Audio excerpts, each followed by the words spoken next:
Hello, naitwa Mwalimu Yohana. Je, unafahamu kwamba kuweka akiba ni swala la msingi sana na la muhimu? Wanasema ya kwamba akiba ni msaada wa baadaye. Sijui unasemaje?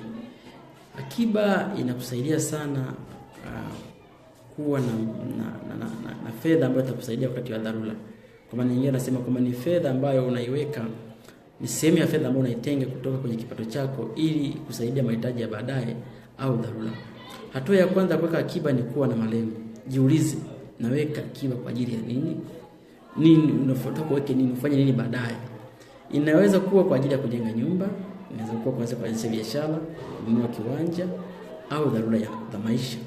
Ukiwa na lengo, ni rahisi sana na kukupa motisha ya kuendelea kuweka akiba, kwa sababu unajua kwamba naweka fedha hii kwa ajili ya kuanzisha biashara fulani. Kwa hiyo utakuwa na motisha kwenda kuweka zaidi.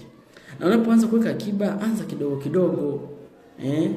Lakini mara kwa mara. Anza kidogo kidogo lakini mara kwa mara. Kuna rafiki yangu alishawahi kuniambia kwamba kwa neno la Kiingereza linasema, msemo wa Kiingereza unasema start small but dream bigger. Yaani maana yake anza kidogo lakini uwe na ndoto kubwa. Unapoanza kidogo kidogo lakini uweka mara kwa mara. Hii hauhitaji kuwa na pesa nyingi sana ili kuanza kuweka akiba.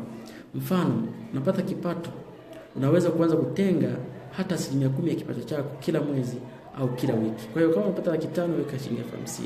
Kama unapata shilingi 10,000 weka shilingi 500. Kama unapata shilingi 1,000 weka shilingi 10,000. Jitahidi sana kuwa mwaminifu.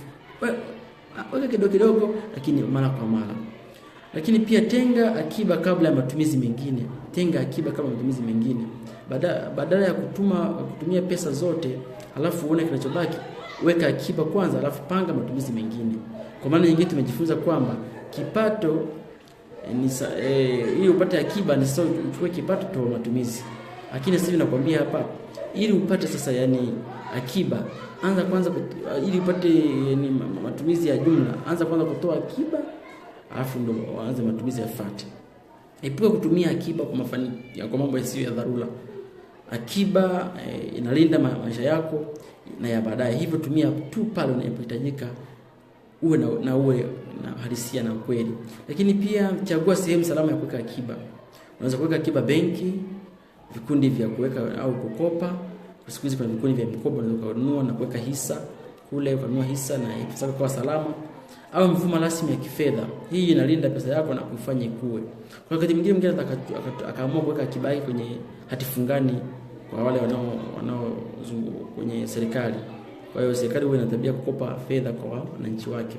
Kwa hiyo kama ikitangaza kwenye gazeti la serikali kwamba umetoa zile hisa government bond, jitahidi basi chukua kule na uende ukikopesha serikali, hata kama baada ya miaka 10 pesa yako itakuwa salama na itakuwa na faida pia. Kwa hiyo usione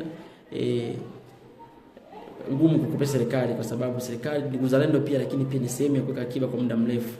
Kuna boni za miaka 2, miaka 5, 10.